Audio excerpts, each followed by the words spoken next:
on met les points sur les i à midi moins 20 grâce à Olivier Delagarde. Bonjour Olivier. Oui. J'arrête pas, ça fait 2 fois je crois que je vous appelle comme ça. Super, Olivier de la Marche. Excellent. Bon, c'est des réminiscences. Olivier de la Marche, donc associé gérant chez Platinium Gestion. Olivier, on a vu et on a largement parlé déjà du cas des États-Unis. Républicains, démocrates, incapables de se mettre d'accord. C'est pas une surprise ? Non, c'est pas une surprise. Les élections, c'est l'année prochaine. Donc, de toute façon, il se passera rien avant. Pourtant, les années préélectorales sont généralement des années favorables au marché financier. On n'a jamais eu une année préélectorale comme celle-là. Donc, là, aujourd'hui, ça va plutôt bloquer les choses que les faire avancer. Donc, personne ne veut prendre les décisions qu'il faut prendre. Donc, il est certain que ça va pas s'arranger comme ça. Et donc, moi, je suis très étonné que les agences de notation ne dégradent pas les Américains qui ont un endettement qui est pire que la Grèce, qui n'arrive pas à se mettre d'accord sur des réductions de déficit, et ça n'a pas l'air de choquer les agences de notation. Est-ce qu'ils n'ont pas, les Américains, Olivier, les moyens de se mettre d'accord? Est-ce que pour le moment, ce ne sont pas juste des bisbilles politiques? Mais non, ils n'ont pas les moyens de se mettre d'accord, puisque se mettre d'accord, ça voudrait dire faire des budgets récessionnistes, et donc personne ne va accepter ça à un an des élections. Donc de toute façon, c'est vu. On va demander, comme d'habitude, à Monsieur Bernanke de descendre à la cave et d'imprimer des billets. Il sait le faire si bien, donc ça serait dommage de s'en priver. Pourquoi est-ce que les taux d'intérêt américains sont au niveau des taux allemands, à votre avis? Tout simplement parce que Bernanke passe ses journées entières à en acheter par la Fed, donc des obliques. Donc voilà, il maintient les taux artificiellement bas. Mais ces taux-là, ils ne devraient pas être à ces niveaux-là, et ça fait longtemps qu'ils ne devraient plus être donc à ces niveaux-là. En clair, vous validez le scénario quand même d'un double langage des agences américaines, des agences de notation qui d'un côté... Je pense que oui, vous ne mordez pas la main qui vous nourrit, quoi. Donc il faut plus nourrir les agences. Voilà, vous évitez de la mordre trop vite. Donc vous occupez d'abord des Européens. Enfin, je veux dire, ça ne dédouane pas les Européens non plus. Les Européens, enfin, la France devrait avoir perdu son triple A depuis un bon moment. Donc, pourtant, François Baroin nous dit, oui, on fait tout ce qu'il faut pour préserver le triple A. Vous croyez quand même pas, Monsieur Baroin. Enfin, c'est une plaisanterie.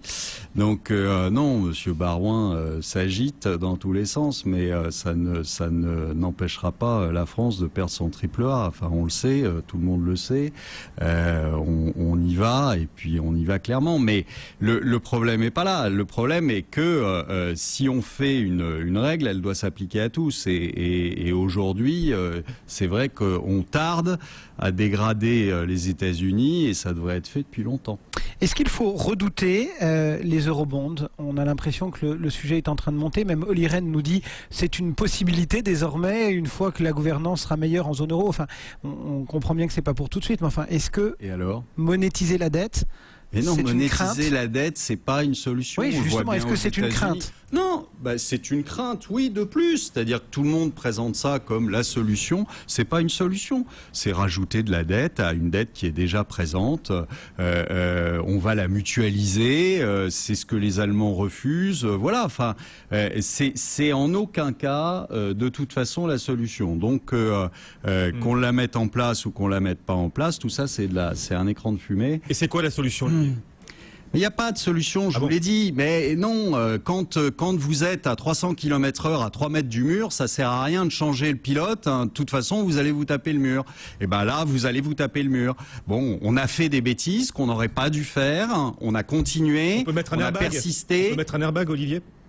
Je sais pas si en 3 mètres vous avez le temps de mettre un airbag, je suis pas sûr. C'est à ce point-là. Donc, mais non, évidemment, ça fait 2 ans et demi qu'on joue au con, donc on va finir par le payer. Faut pas s'imaginer que les choses arrivent comme ça. On va finir par le payer, ça veut dire quoi? La zone euro va éclater, c'est votre scénario? Oui, je pense que ça va éclater. Je pense que je sais pas comment ça va se faire, mais je pense que ça va éclater parce que c'est pas tenable. Il y a un moment de toute façon où vous ne pourrez pas rembourser ces foutues dettes. que le monde entier a. Donc qu'est-ce qui va se passer?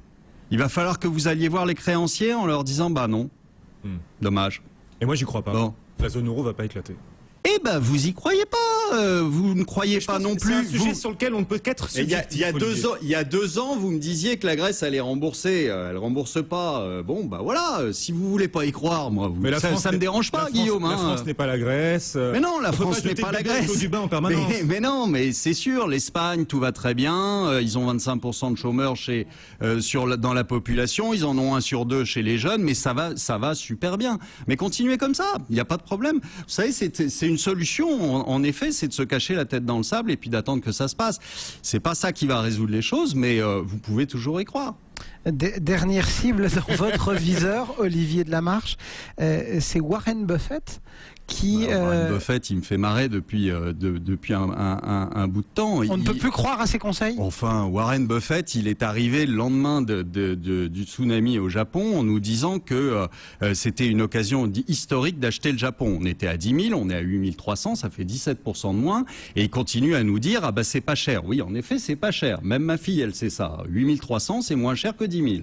Bon, mais ça n'empêche pas qu'il ne faut pas l'acheter parce que la croissance économique au Japon, c'est fini. C'est terminé. Vous pouvez faire une croix dessus. Hein, à 250% d'endettement. Le petit soubresaut du T3 est terminé. Ouais. Le petit soubresaut du T3. Le petit soubresaut, il n'y a même pas eu de soubresaut. Ils ont redémarré 2 usines et ça y est, tout le monde en fait un plat. Non, le Japon ne redémarrera pas pour la bonne et simple raison qu'ils ont un endettement qui est 3, 4, 5 fois trop élevé et que c'est terminé. Ouais, vous présentez tout en noir, Olivier, sauf qu'il y a de l'épargne au Japon, il y a de l'épargne en France. Mais il y a de l'épargne au Japon, mais l'épargne au Japon sert à financer le Japon depuis des années. Le seul truc, c'est que maintenant, on est arrivé sur des taux d'endettement qui sont beaucoup trop élevés, d'accord, et que les Japonais ne pourront pas continuer à l'absorber. Les Japonais, c'est une population en plus vieillissante. Autrement dit, vous allez vous retrouver à un moment où les Japonais vont être obligés d'aller sur le marché pour se financer. Et ce jour-là, ça sera plus des taux à 1%, ça sera des taux à 5%. D'accord? Et quand vous avez 250% d'endettement, faites 5 fois 250 et vous allez voir ce que ça va donner. Vous ne pouvez pas tenir. C'est mathématique. Alors après, vous pouvez me présenter tout ce que vous voulez. Vous pouvez suivre en effet Warren Buffett. Ça vous fait perdre de l'argent. Ça vous en a déjà fait perdre si vous l'avez suivi. Donc tout va bien. Et la zone euro, c'est mathématique. Elle va éclater selon Olivier de la Marche. La zone euro, les lois arithmétiques d'Olivier de la Marche. Mais non, mais c'est pas une loi arithmétique d'Olivier de la Marche. C'est un fait. C'est tout. Ça sert à rien de se cacher la tête dans les mains en disant oh, ben, tout va bien se passer. C'est faux. Voilà. Et on vous le prouve depuis 2 ans que c'est faux. Personne n'a dit que donc vous pouvez continuer à rêver. C'est la période de Noël.